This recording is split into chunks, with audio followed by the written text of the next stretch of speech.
সম্মানিত ভাইয়েরা, দেখতে দেখতে রমজান আমাদের থেকে বিদায় নিতে চলছে, নাকি বলেন?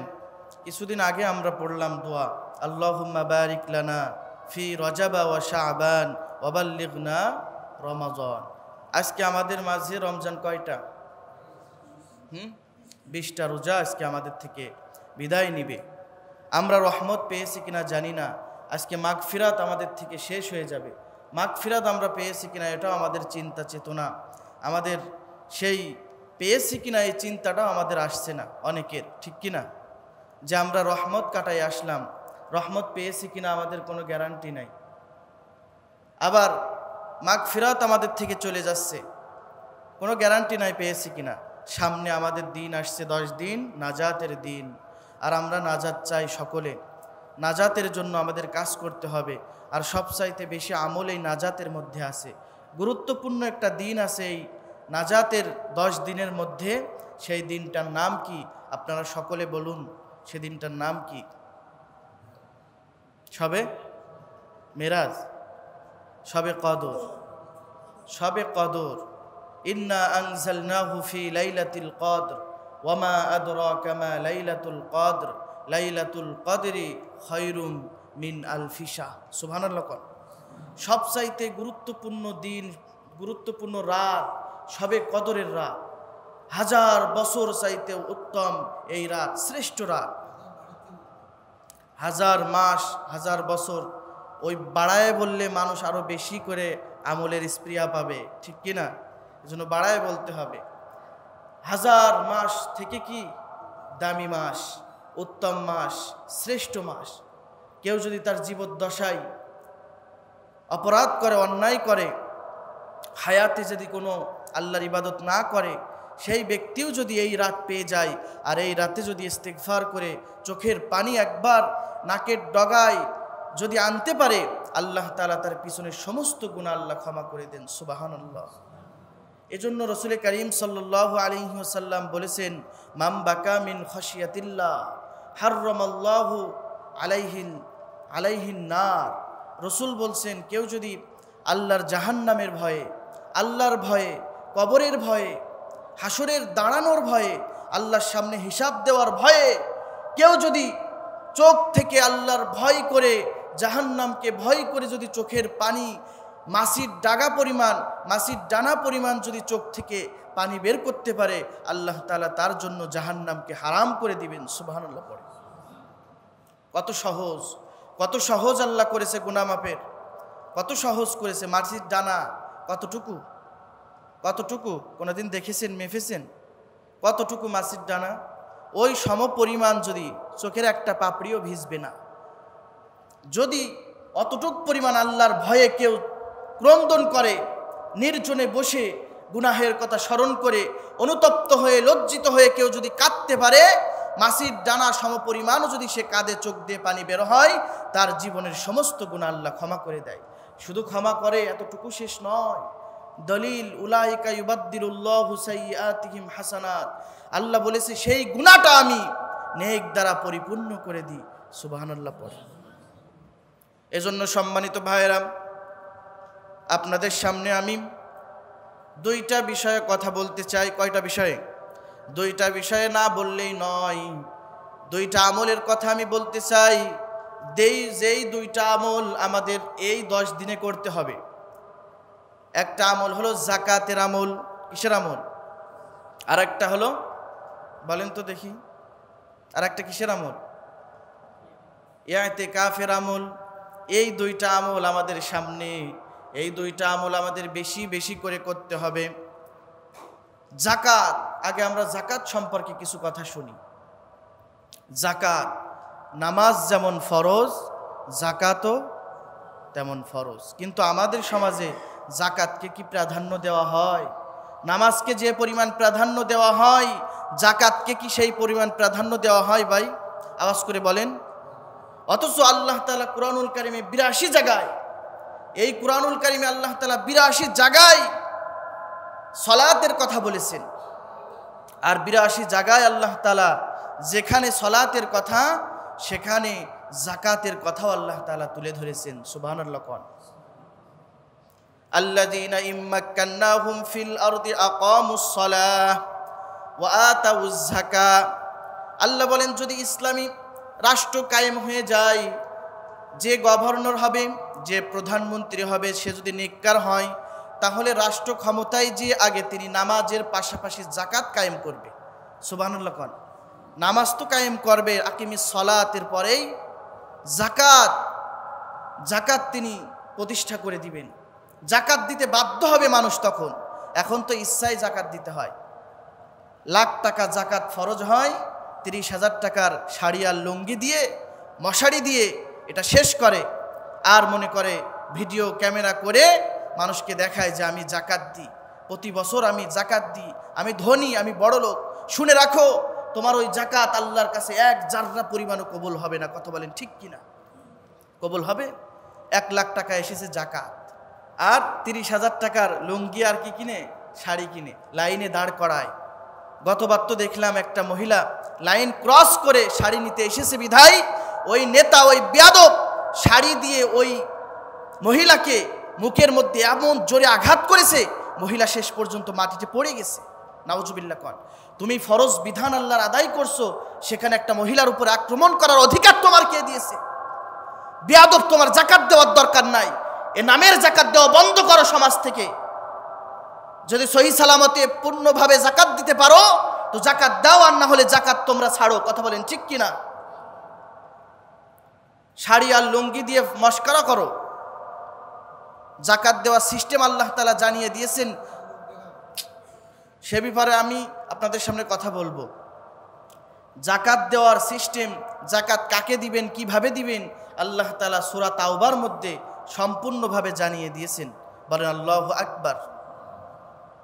কেউ যদি জাকাতকে অস্বীকার করে সে কাফির হয়ে যায়। সে কারণ নামাজ যেমন ফরজ, রোজা যেমন ফরজ, জাকাতও তেমন ফরজ। নামাজ রোজার মতন জাকাতও কিন্তু ফরজ। এখন অনেক মুসল্লি আছে, অনেক নামাজি আছে, 5 ওয়াক্ত নামাজ পড়ে, কপালে দাগ পড়ে গেছে, কিন্তু জাকাত দিতে চায় না। জাকাতের কথা শুনলে কপালটা মুচকায় ফেলে, আছে না নাই? জাকাতের কথা শুনেই যে আমার সম্পদ আমি কাকে দেব, আমার সম্পদ আমি যেখানে ইচ্ছা খরচ করব, আমি জমা করব কি তেলাপোকা দিয়ে টাকা খাওয়াবো? এটা আমার বিষয়, ব্যক্তিগত বিষয়, আমার সম্পদ, আমি কামাই করেছি 2 হাতে, এটা আমি কোথায় খরচ করব না করব এটা তোমাদের কাছে আমি কৈফত দিব না, তবে আমি জাকাত দিব না। এ কথা বলে কি বলে না? সোজাসুজি এ কাফের। সোজাসুজি কোনো দলিল লাগবে না, কোনো হাদিস লাগবে না, এই বেয়াদবটা কাফের। আল্লাহর ফরজ বিধান যদি কেউ অস্বীকার করে সে আর মুসলমান থাকে না, সে কি হয়ে যায়? আওয়াজ করে বলেন, কি হয়ে যায়? সে কাফের হয়ে যায়, সোজাসুজি কাফের। আর কেউ যদি অস্বীকার করে, কেউ যদি জাকাত না দেয়, তার সম্পদ যদি সে ব্যাংকে জমা করে রাখে, সঞ্চয় করে রাখে, আর মনে করে আমি জাকাত দিব না, আমার সম্পদ আমি কাকে দিব, আমার সম্পদ আমি জমা করে রাখবো, আত্মীয় স্বজন কিংবা আমার সন্তান ভবিষ্যতের জন্য আমি চিন্তা করব, জাকাত আমি দিতে পারবো না, তাদের ব্যাপারে আল্লাহ তাআলা কুরআনুল কারীমের মধ্যে সূরা তাওবার 35 নম্বর আয়াত, কয় নম্বর? বিশ্বাস না হলে দেখে নেবেন, মোবাইল সার্চ দিয়ে নেবেন, গুগল সার্চ দিবেন। 35 নম্বর আয়াতে আল্লাহ রাব্বুল আলামিন বলছেন, ওয়াল্লাযীনা ইয়াকনিজুনা আয-যাহাবা ওয়াল ফিদ্দাতা ওয়ালা ইউনফিকুনাহা ফি সাবিলিল্লাহ ফাবাশশিরহুম বিআযাবিন আলীম। আল্লাহু আকবার। আল্লাহ বলেন, যারা জাকাতকে অস্বীকার করে, জাকাতের টাকা, জাকাতের পয়সা, জাকাতের সম্পদগুলো স্তূপ করে রাখে, ব্যাংকে রাখে, বালিশের তলে রাখে, যেখানে ইচ্ছা সেখানে রাখে, কিন্তু জাকাত দেয় না, জাকাত জমা করে রাখে, আল্লাহর রাস্তায় খরচ করে না, সদকা করে না। আল্লাহর নবী সাল্লাল্লাহু আলাইহি ওয়াসাল্লামকে আল্লাহ তাআলা বলছেন, ফাবাশশিরহুম বিআযাবিন আলীম। ফাবাশশিরহুম বিআযাবিন আলীম। নবী, আপনি তাদেরকে কষ্টদায়ক, যন্ত্রণাদায়ক শাস্তির সুসংবাদ দাও। নাউজুবিল্লাহ। কষ্টদায়ক, যন্ত্রণাদায়ক শাস্তির সুসংবাদ দাও। শাস্তির ব্যাপারে আল্লাহ তাআলা সুসংবাদ শব্দ ব্যবহার করেছেন। আল্লাহ তো এই বাংলা না ব্যবহার করতে পারতো, কারণ শাস্তি দিবেন, দুঃসংবাদ দাও এ কথা বলবে, কিন্তু সুসংবাদের কথা কেন বললেন? আল্লাহ তাআলা রাগ মিজাজ এত খারাপ হয়ে গেছে, আমার দেওয়া সম্পদ আমার দেওয়া টাকা পয়সা আমি তোমাকে দিয়েছি, আর সেই টাকা তুমি আমি আল্লাহর রাস্তায় খরচ করবা না, তুমি জমা করে রাখবার কপাল ছিটকাবা, এটা তো হতে পারে না। তা আল্লাহ বলেছেন সুসংবাদ দাও তাদের, আমি তাদের যন্ত্রণাদায়ক শাস্তি দেব। নবী আপনি তাদেরকে জানান, যারা যাকাতকে অস্বীকার করে, যারা আমি আল্লাহর দেওয়া সম্পদ পাওয়ার পরেও তারা শুকুর না করে, আমি আল্লাহর রাস্তায় খরচ না করে, যাকাত না দিয়ে জমা করে রাখে, অভাব দুঃখীরা না খেয়ে মরে, অসুস্থরা চিকিৎসা করতে পারে না, তারা মরে, মাদ্রাসা মসজিদের কাজ বছর কি বছর ধরে পড়ে থাকে, কিন্তু এরা টাকা বাহির করে না, এদেরকে শাস্তির সুসংবাদ তুমি জানিয়ে দাও। কথা বলেন ঠিক কিনা? এজন্য রব্বুল আলামিন বলছেন, আল্লাযীনা ইয়াকনিজুনা আয-যাহাবা ওয়াল ফিদ্দাতা ওয়ালা ইউনফিকুনাহা ফি সাবিলিল্লাহ ফাবাশশিরহুম বিআযাবিন আলীম।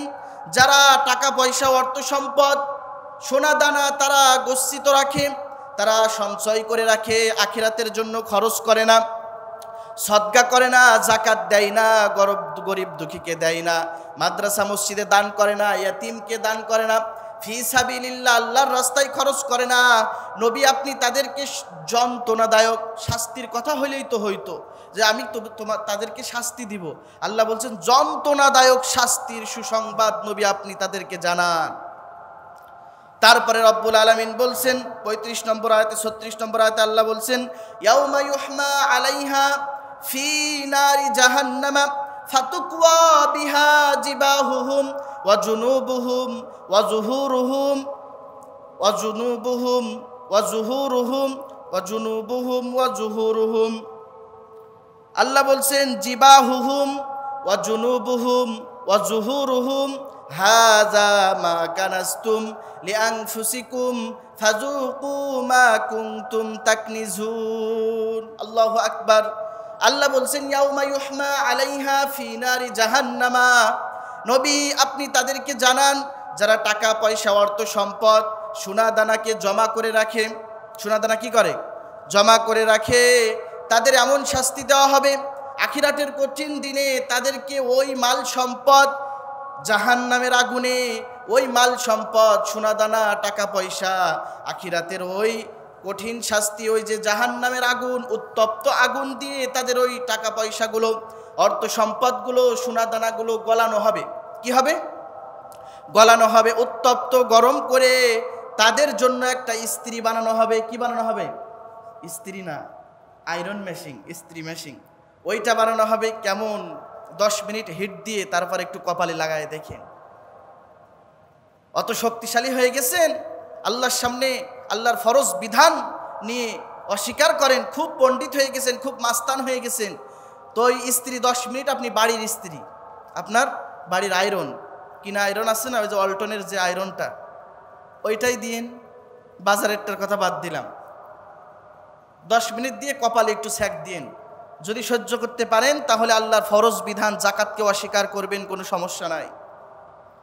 কিন্তু যদি না পারেন তাহলে আজকে থেকেই বকেয়া যত যাকাত আছে হিসাব করে আপনি সব যাকাত দিয়ে দিবেন। কথা কি ক্লিয়ার নাকি ভেজাল আছে? কোরআন দিয়ে বলছি ভাই, আজকে থেকেই যাকাত সব কিছু হিসাব করে পিছনের যত বকেয়া আছে সব দিয়ে দেন। নয় আল্লাহর ওই কঠিন নারুল্লাহিল মুকাদা জাহান্নামের আগুন শরীরের যেখানেই লাগুক না কেন কলিজা পর্যন্ত ভুনা হয়ে যাবে। দুনিয়ার আগুন হাতে লাগলে হাত পড়ে, পায়ে লাগলে পা পড়ে, যেখানে লাগানি সেই জায়গাটুকু শুধু পড়ে। মোমবাতির আগুন হাতে লাগলে হাত পড়ে, পায়ে লাগলে পা পড়ে। জাহান্নামের আগুন শরীরের যেখানেই লাগুক না কেন কলিজা পর্যন্ত ভুনা হয়ে যাবে। নাউজুবিল্লাহ পড়েন। জাহান্নামের এত আগুন এমন গরম হবে, এত উত্তপ্ত হবে, ওই গরম আগুনের মধ্যে আল্লাহ তাআলা সোনা দানা অর্থ সম্পদগুলো জমা করবেন, করে গলাবেন, তারপরে একটা ইস্ত্রি মেশিন বানাবেন, ওখানে একটা লোহার একটা বড় পাত বানাবেন। ওই পাতটাকে দিয়ে যারা যাকাত অস্বীকার করেছে, যাকাত দেয়নি, সঠিকভাবে যারা যাকাত দেয়নি, তাদের আল্লাহ রব্বুল আলামিন ফাতুকওয়া বিহা জিবাহুহুম, কথার দিকে খেয়াল দেন, ফাতুকওয়া বিহা জিবাহুহুম। জিবাহুহুম বলতে কপাল, কপালে আল্লাহ রব্বুল আলামিন ছ্যাক দিবেন। এক ছ্যাকে আপনার 12টা বেজে যাবে। দুনিয়ার ছ্যাক না যে দিয়ে পারে সরাই নেন, ঠিক আছে। ফাতুকওয়া বিহা জিবাহুহুম, আপনার কপালের মধ্যে ছ্যাক দেওয়া হবে। ওয়া জুনুবুহুম, আপনার বুকের মধ্যে। ওয়া যুহুরুহুম, আপনার পিঠের মধ্যে। কয় জায়গায়? কয় জায়গায় বললাম? কপাল, পাঁজর আর পিঠ। এত জায়গা থাকতে আল্লাহ তাআলা পাছায় তো দিতে পারতো, সেখানে দিচ্ছে না, সামনে কোথাও দিবে না। আল্লাহ তাআলা এই 3 জায়গায় আল্লাহ কেন দিবেন বুঝতে হবে। জাকাতের কথা বললে, জাকাতের কথা চাইলে, জাকাত চাইলে এতিম সন্তানরা যখন রশিদ বই নিয়ে যায়, ভাই জাকাতের টাকা যদি মাদ্রাসায় দিতেন, ফান্ডে আমাদের জাকাত ফান্ড আছে, চাউল নাই বোর্ডিংয়ে, কাপড় নাই, কোনো কিছুই নাই, যদি দিতেন। এবার কি করে বড় লোক? কি করে? কপালটা এইভাবে ছিটকায়, ভাঁজ করে। আমার কপাল ভাঁজ হচ্ছে না, আমার তো আবার কপাল বড়, এই জন্য কপাল ভাঁজ হচ্ছে না, কপালটা ভাঁজ করে বলে যে আমার সম্পদ কাকে দিব, যাও মাপো সাইড করো। তাই আল্লাহ কপালের কথা বলেছে, কপাল মুস্কাও, কপাল দলা করো। জাকাতের কথা শুনে কপালে ছ্যাক দিবেন আল্লাহ। 2 নম্বর আল্লাহ বলেছেন পাঁজরের মধ্যে ছ্যাক দিবেন। কেন পাঁজরে দিবেন? আল্লাহ তো পেটের মধ্যে দিতে পারতো, কিন্তু আল্লাহ পাঁজরে দিবেন। কারণ হলো পাঁজরে এই ঘুরায় হাত এখানে দেখায়, যাও সাইড করো, এই সাইড করো, যাও সরো। ভালো লাগে না, আসে এতিমদের জন্য আর ভালো লাগে না। এই রোজার মাস আসলো আর রশিদ নিয়ে বেরোয় পড়েছে, আর ভালো লাগে না, সরো সাইড করো। আর কেউ তো আবার পিঠ দেখায় দেয়, যেই দেখে যে হুজুর এসেছে, হুজুর কি চাবে বোঝা হয়ে গেছে, এইভাবে পিঠটা সরায় নাই, পিঠ দেখায় দেয়, কপাল দলা করে, পাঁজরের এদিকে হাত দিয়ে বলে যাও সাইড করো, আর পিঠ দেখায় দেয়। এই কারণে আল্লাহ তাআলা 3 জায়গায় ছ্যাক দিবেন, এই কথা আল্লাহ তাআলা বলেছেন। আর আল্লাহ তাআলা বলেছেন শুধু এতটুকুন শেষ নয়, হাযা মা কানাজতুম লিআনফুসিকুম ফাযুকু মা কুনতুম তাকনিজুন। আল্লাহু আকবার। আল্লাহ বলছেন তখন আল্লাহ রব্বুল আলামিন ছ্যাক দিবেন ফেরেশতার মাধ্যমে, আর বলবেন এখন মজা চাখো, ফাযুকু চাখো, এখন স্বাদ নাও। সম্পদ জমা করছিল না, সম্পদ ব্যাংকে রাখনি, ইসলামী ব্যাংকে রাখনি, সোনালী ব্যাংক, চৈতালি ব্যাংক, এ ব্যাংক সে ব্যাংক, কত ব্যাংক, এসব রাখনি, টাকা জমা করনি, সঞ্চয় করনি, এখন ওই সম্পদের মজা। ফাযুকু মা কুনতুম তাকনিজুন, কিয়ামত পর্যন্ত, হয় জান্নাতে নাই জাহান্নামে যাওয়ার আগ পর্যন্ত এই স্বাদ নিতেই থাকো। নাউজুবিল্লাহ। সহ্য করতে পারবেন ভাই? জাকাত যে কত বড় একটা বিধান, এইটা আমাদের সমাজে উঠে গেছে। দেখলে বোঝা যায়, খোঁজ করলে, হিসাব করলে বোঝা যায় সবার জন্য জাকাত ফরজ হয়ে গেছে, কারোর কম কারোর বেশি। কিন্তু জাকাত কয়জন দেয়? যদি এই এলাকার মানুষ যদি জাকাত সদকা দিত, তাহলে আমাদের মাদ্রাসা কি এই হাল থাকতো? কথা বলেন। সেই অনুযায়ী কি জাকাত দেয় ভাই? 90,000 টাকার মালিক হইলেই এই যুগে, এখন এই বছর আপনি জাকাত দেওয়ার স্বাবলম্বী হচ্ছেন, জাকাত আপনার জন্য ফরজ হচ্ছে। কিন্তু কত 90 চলে গেছে, ও বান্দা কোনোদিন জাকাত দেয় না, মনে করছে আমি তো বেঁচে যাচ্ছি। এলাকার মানুষ না জানলেও আল্লাহ তো জানে তোমার জাকাত ফরজ হয়ে গেছে, তুমি জাকাতটা দাও বাবা এবার, আর জাহান্নামের কঠিন আগুন থেকে তুমি বাঁচো। এই যে আয়াত, স্পষ্ট আয়াত, কোনো এখানে আল্লাহ তাআলা ভোগীযোগী করেননি। কোরআন মানেই তো স্পষ্ট দলিল, এর চাইতেও বড় দলিল তো পৃথিবীতে আর হতে পারে না। এর চাইতেও বড় দলিল হাদিসও না, সবচেয়ে বড় দলিল এই কোরআন। এই কোরআনকে কিভাবে অস্বীকার করবা? যদি না ভালো লাগে তাহলে এই আয়াত, এই তাওবার এই আয়াতগুলো আপনি 34-35 নম্বর আয়াত লাল কালি দিয়ে কেটে দিবেন, যদি আপনার সাহস থাকে। পারবেন ভাই আপনি? তাহলে যাদের জাকাত ফরজ হয়েছে জাকাত দিবেন। আর কেউ যদি জাকাতকে একেবারে অস্বীকার করে, জাকাত না দেয়, টাকা পয়সা জমা করে রাখে, হাদিস থেকে এবার বলছি, রাসূল করিম সাল্লাল্লাহু আলাইহি ওয়াসাল্লাম বলেছেন, ওই মাল সম্পদ, যেই মাল জমা করে রাখছিল, যেই মাল সে জমা করে স্তূপ করে রাখছিল, গরিবদেরকে দেয়নি, মাদ্রাসায় দেয়নি, যারা পাওয়া মিসকিনদেরকে দেয়নি, ফি সাবিলিল্লাহ আল্লাহর পথে যারা জিহাদ করে তাদেরকে দেয়নি, যারা জমা করে রেখেছে ওই সম্পদ, ওই মালকে আল্লাহ তাআলা প্রত্যেকটা টাকার জন্য, এক একটা টাকার জন্য এক একটা করে বিষধর সাপ বানাবে। কি বানাবে? বিষধর সাপ। হাদিসে আছে সেই সাপের মাথায় কোনো চামড়া থাকবে না, এত বিষ যে তার চামড়া একেবারে বারবার চামড়া হবে, আবার চামড়া বসে যাবে, চামড়া কেলায় যাবে, এত বিষ। এই বিষধর সাপ পা থেকে মাথা পর্যন্ত, গলা পর্যন্ত, তোমার এই প্রত্যেকটা টাকার জন্য এক একটা সাপ আল্লাহ তৈরি করে দিবেন। তুমি দাঁড়ায় থাকবা, তোমার মুখের মধ্যে কামড়াবে, আর সাপে বলবে এটা তোমার সেই মাল যেই মাল তুমি জমা করে রেখেছো, যেই মাল জমা করে রেখেছিলে। ওই মাল বলবে আমি তোমার সেই মাল যেই মাল তুমি ব্যাংকে রেখেছো, বছর কি বছর, যুগ কি যুগ আমাকে জাকাত দাওনি, খরচ করনি, সেই মাল। সম্মানিত ভাইরা, জাকাত দিবেন, ভয়ের কারণ নাই। জাকাত দিলে কেউ ফকির হয়ে যায় না, জাকাত দিলে কেউ মিসকিন হয়ে যায় না, বরং রাসূল কারীম বলেন জাকাত দিলে সে স্বাবলম্বী হয়, জাকাত দিলে তার মাল স্থায়ী হয়, জাকাত দিলে তার মাল বেড়ে যায়, জাকাত দিলে তার মাল পবিত্র হয়। সুবহানাল্লাহ। আপনার মাল ধ্বংস হয়ে যাবে, আগুনে পুড়ে যাবে, আপনি জাকাত দেন, আগুনে পুড়ার হাত থেকে আপনার মাল বেঁচে যাবে। পরীক্ষিত, আপনার মাল ধরেন ক্ষয়ক্ষতি হবে। অনেকে আছে জাকাত দেয় না, হুট করে বড় লোক হয়, আঙুল ফুলে কলা গাছ, 1 বছরের মধ্যে কায়ত, ভিক্ষে করছে, আছে না নাই? খোঁজ নিয়ে দেখবেন ও শালা জাকাত দিনি, কি দিনি, আল্লাহর ফরজ বিধান মানিনি। এই কারণেই ওর আজকে মালের সম্পদের এই অবস্থা। জাকাত দিলে মানুষ ফকির হয়ে যায় না, স্পষ্ট কথা। জাকাত দিলে মানুষ ফকির হয়ে যায় না, স্বাবলম্বী হয়। জাকাত দিলে মানুষের মাল পবিত্র হয়, তার মাল সম্পদ আল্লাহ তাআলা বাড়িয়ে দেয়। সুবহানাল্লাহ পড়ে। এক ইহুদি মহিলা এই কথা মানছিল না প্রথমে, যে মোহাম্মদ যা বলে সব মিথ্যা বলে, মোহাম্মদের কথা সত্য না, জাকাত দিলে আমার মাল পবিত্র হবে কি না হবে, স্থায়ী হবে, আমি যদি ঠিক রাখি, গাইড করে রাখি তাহলে মাল তো থাকবে, আমি যদি ব্যবসা চালিয়ে যাই, টাকা খরচ করি, তাহলে ব্যবসায় যত টাকা দিব তত ব্যবসা উন্নতি হবে। অনেকের ধারণা জাকাত দেওয়ার দরকার কি। তো এক মহিলা, ইহুদি মহিলা আল্লাহর নবীর কথা শুনেছে, শোনার পরে আমল করা শুরু করেছে। বাড়িতে যাওয়ার পর সব কিছু পাই টু পাই হিসাব করে গরিবদের মাঝে তিনি বন্টন করে দিয়েছে। জাকাতকৃত যত মাল আছে সব, যত টাকার মাল সব তিনি মাল সম্পদ দিয়ে কারো স্বাবলম্বী করে দিয়েছে, কারো টাকা পয়সা হাতে তুলে দিয়েছে, এমন করে সবার স্বাবলম্বী করে দিয়েছে ওই ইহুদি মহিলা।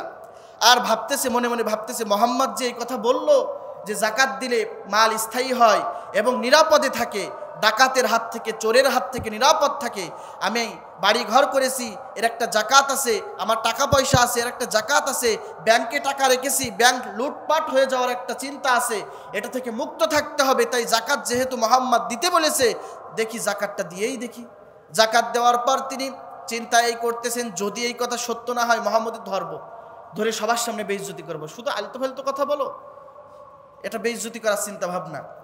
তো ইহুদি মহিলা সিরিয়ায় পাঠিয়েছে 100 উট আনার জন্য। কি আনার জন্য? 100 উট আনার জন্য কাফেলা পাঠিয়ে দিয়েছে। অনেক কাফেলা ওই মদিনা শহর থেকে গেছে, কিন্তু ওই মহিলার কাফেলা নিরাপদে ফিরে আসছে, অথচ সব কাফেলাদের ডাকাতে ধরছে। ডাকাতের কবলে ডাকাত ধরে তাদের কাছ থেকে সব কিছু ছিনায়ে নিয়েছে। খালি হাতে যা নিয়ে গেছিল তার চেয়ে বেশি খালি হাতে এসেছে। অনেকের আবার কাপড় চুপড় পর্যন্ত নাই, ডাকাতে ছিনায়ে নিয়েছে। অনেকের শরীরে কোপের দাগ, রক্তাক্ত হয়ে গেছে, কিন্তু মহিলার কাফেলা সব নিরাপদে ফিরে আসছে, বরং 100 উটও নিরাপদে আনছে। আনার পরে মহিলা বলতেছে, তোমাদের কি ডাকাতে ধরিনি? শুনলাম তো ওই পথে নাকি ডাকাত, অনেকগুলো ডাকাত, তারা সকলকে নিঃস্ব করে দিয়ে চলে গেছে। তাই এবার কাফেলার প্রধান যে, সে বলছে না, আমাদের ডাকাতে ধরিনি, আমাদের সামনেই ডাকাত দল ছিল, কিন্তু আমাদের যে প্রধান যেই উটটা ছিল, সামনে যেই লোকটা ছিল উট নিয়ে, ওই উটটা একটা পাথরের সাথে আঘাত খেয়ে, ওই পাথরে আঘাত খেয়ে উটটা অসুস্থ হয়ে মাটিতে পড়ে যায়। আমরা এত উঠানোর চেষ্টা করেছি, ওই উট ওঠেনি। যতক্ষণ পর্যন্ত ডাকাত কাজ চালিয়েছে ততক্ষণ পর্যন্ত এইভাবেই পড়ে আছে। আর যখন ডাকাত চলে গেছে, নিজ গতিতে, আল্লাহর শক্তিতেই, আল্লাহর দেওয়া শক্তিতেই উট দাঁড়িয়ে গেছে। বলেন আলহামদুলিল্লাহ। দাঁড়িয়ে এবার হাঁটা শুরু করেছে, আর ওর সাথে সাথে 99টা উটও আবার আপনার কাছে নিরাপদে ফিরে আসছি। তখন মহিলা বুঝতে পেরেছে, না, মোহাম্মদ যে কথা বলেছে জাকাত দিলে সম্পদ স্থায়ী হয়, সম্পদ নিরাপদে থাকে, আসলে তো তাই। জাকাত, মহিলা দেরি করলো না, মোহাম্মদের কাছে যে কালিমা পড়ে, কালিমায় শাহাদা বাক্য পড়ে তিনি মুসলমান হয়ে গেল। সুবহানাল্লাহ। সলাতের কথা, যেখানে সলাতের কথা সেখানে জাকাতের কথা, যেখানে সলাতের কথা সেখানে জাকাতের কথা। জাকাতকে অস্বীকার করেন কিভাবে আপনি? ও ধনী, জাকাতকে অস্বীকার করো কি করে? হ্যাঁ, আমরা আল্লাহ যদি আমাদের ধনী বানাইতো তাহলে দেখতে জাকাত দিতাম কিভাবে। তোমাদের যারা ধনী বানাইছে, তোমরা কেন জাকাত দাও না? আল্লাহ তোমাদের আরো ধনী বানাবে যদি জাকাত দাও। এখন দেখেন কি করবেন, এই আমলটা করবেন নাই করবেন, এটা সব ফরজ বিধান, এটা ফরজ ইবাদত। আল্লাহ প্রত্যেক ভাইকে সুন্দরভাবে সঠিকভাবে জাকাত দেওয়ার তৌফিক দান করুক। যারা জাকাত দেয় আমাদের সমাজে একটারও জাকাত কবুল হয় না। যারা আমাদের সমাজে জাকাত দেয় সাফসাফভাবে বলছি একটারও জাকাত কবুল হয় না। 2 লাখ টাকা 3 লাখ টাকা জাকাত আসে, মাত্র 30,000 40,000 টাকার মাল সামানা কিনে লাইনে দাঁড় করায়, সময় সংবাদ মিডিয়াকে খবর দিয়ে এইটা প্রচার করে সে দিয়ে দেয় আমি জাকাত দিই। এটা কি কবুল হয়? কবুল হয় না। পরিবর্তন করুন। আপনারা মাল সম্পদ এক জায়গায় করে জাকাত কয় জায়গায় ব্যবহার করবেন, আসলে একটু না বললে তো হয় না। জাকাত আল্লাহ তাআলা বলছেন ইন্নামাস সাদাকাতু লিল ফুকারা ওয়াল মাসাকিন ওয়াল আমিলিনা আলাইহা ওয়াল মুআল্লাফাতি কুলুবুহুম ওয়া ফির রিকাব ওয়াল গারিমিনা ওয়া ফি সাবিলিল্লাহি ওয়া বিনিস সাবিল। তোমরা 8 খাতে, কয় খাতে? আল্লাহ তাআলা তাওবার 60 নম্বর আয়াতে বলছেন তোমরা 8টা খাতে তোমরা জাকাত ব্যবহার করো, জাকাত দাও। কয় খাতে? 8 খাতে। 8 খাতে মনে রাখবেন, 8 জায়গায় জাকাত দেওয়া যায়। প্রথম নম্বর হলো ইন্নামাস সাদাকাতু লিল ফুকারা, যারা হলো ফকির, যারা ফকির, সমাজে ফকির আছে না, একদিন খাইলে আর একদিন না খেয়ে থাকে, ভিক্ষা করে, এদেরকে দেখে দেখে জাকাত দিবেন। দ্রুত বলছি। 2 নম্বর আল মাসাকিন, যারা মিসকিন। মিসকিন হলো ফকিরের চাইতেও অভাগা। মিসকিন হলো চুপ থাকে, কিছু বলতেও পারে না, লজ্জায় মানুষের কাছে চাইতে পারে না। ঠিক আছে, মানুষের কাছে লজ্জায় চাইতে পারে না, কিন্তু ওই যে একটা কথা বলে না যে গরিব ধনী ওই সেরকম হয়েছে, কিছু চাইতে পারে না, কারোর কাছে হাত পাততে পারে না, কিন্তু অন্তরটা ফেটে যায় যদি কেউ আমাকে দান করতো। কিন্তু আপনার তো খোঁজ নিয়ে তাকে দান করতে হবে। আল্লাহ বলছে তাদেরকে খাবার দাও। আল্লাহ বলবে দুনিয়াতে আমাকে খেতে দাওনি, দুনিয়াতে আমাকে বস্ত্র দাওনি। তখন যারা জান্নাতি হবে তারা বলবে কেন আল্লাহ, তোমাকে কি লাগবে? তুমি খাওয়ার জন্য তুমি তো কোনোদিন আমাদের কাছে বলনি, কাপড়ের জন্য তো বলনি। আল্লাহ তখন বলবেন আমার ওই যে অসুস্থ, আমার ওই যে গরিব, আমার ওই যে মিসকিন, এদেরকে খাবার দাওনি, বস্ত্র দাওনি, তুমি ওদেরকে দাওনি বিধায় তুমি যদি তাদেরকে দিতে তাহলে আমাকে দেওয়া হইতো, এজন্য আমি অনাহারে ছিলাম, জাহান্নামে চলে যাও। জান্নাতি মানুষ জাহান্নামে চলে যাবে শুধু এই অপরাধের কারণে ভাই। এজন্য তাদেরকে খাবার দিবেন, মাদ্রাসা মসজিদে দিবেন। তারপরে ওয়াল আমিলিন, যারা কর্মচারী আছে, এদের খুব কষ্ট, কর্মচারীদের জাকাত দিবেন। যারা জাকাত মানুষের কাছে পৌঁছে দেয়, মালিকের জাকাত, এদেরকে জাকাত দেওয়া যাবে, কোনো সমস্যা নাই। তারপরে ওয়াল মুআল্লাফাতি কুলুবুহুম, নবমুসলিমকে জাকাত দেওয়া যাবে। যারা হিন্দু কিন্তু তাদের মনটা হলো মুসলমানদের সাথে জড়িত, মনে হয় মুসলমান হব, কিন্তু জানে যে মুসলমান হলে আমাকে কেউ সাপোর্ট করবে না, হিন্দুরা আমাকে মেরে ফেলবে। আপনি ওই টাকা দিয়ে তাকে সাহায্য করবেন, সহযোগিতা করবেন, আপনার দিনের মধ্যে নিয়ে আসবেন, তাকে জাকাত দিতে পারেন। ওয়াল মুআল্লাফাতি কুলুবুহুম ওয়া ফির রিকাব, দাস দাসীকে জাকাত দেওয়া যাবে। তাহলে যেই 8 খাতে দেওয়া যাবে তার মধ্যে হলো দাস দাসীকে দেওয়া যাবে। তারপরে যারা ওয়াল গারিমিন, যারা হলো জিহাদ ফি সাবিলিল্লাহ, আল্লাহর রাস্তায় যারা জিহাদ করে তাদেরকে কি দেওয়া যাবে? জাকাত দেওয়া যাবে। ফি সাবিলিল্লাহর মধ্যে কিন্তু ফি সাবিলিল্লাহর মধ্যে মাদ্রাসা, অনেক এতিম সন্তানেরা থাকে মাদ্রাসায়, অনেক এতিম যাদের মা বাবা নাই, এরা কিন্তু থাকে। ফি সাবিলিল্লাহ বলতে মাদ্রাসা, ফি সাবিলিল্লাহ এটা তো আল্লাহর পথ, আল্লাহর পথে দিন শিখছে, ওরাই তো একদিন মুজাহিদ হবে, ওরাই তো একদিন খালিদ বিন ওয়ালিদ হবে, ওরাই তো একদিন হযরতে ওমর হবে, জামানার ওমর হবে ওরা। ওদেরকে তোমরা সাহায্য সহযোগিতা করো, ওদেরকে দিন শিক্ষার জন্য তোমরা উন্মুক্ত ঘর বানিয়ে দাও, তোমরা পোশাক দাও, কার্পেট দাও, কাপড় চোপড় দাও। ওরা একদিন খালিদ বিন ওয়ালিদের মতন হয়ে এ রাষ্ট্র, এ সমাজকে তারা মাথায় নিয়ে সুন্দর দিনের দিকে তারা এগিয়ে যাবে। কথা বলেন ঠিক কিনা? এজন্য ফি সাবিলিল্লাহ আল্লাহর পথে দিবেন। 2 নম্বর যারা ঋণগ্রস্ত তাদেরকে দিবেন। কাদেরকে দিবেন? যারা ঋণগ্রস্ত। এখানে কথা আছে, ঋণগ্রস্ত যারা কিস্তিতে ঋণ নিয়েছে, ফ্রিজ কিনেছে, ঠিক আছে, কিনেছে, টা কিনেছে, তাদেরকে কিন্তু দেওয়া যাবে না।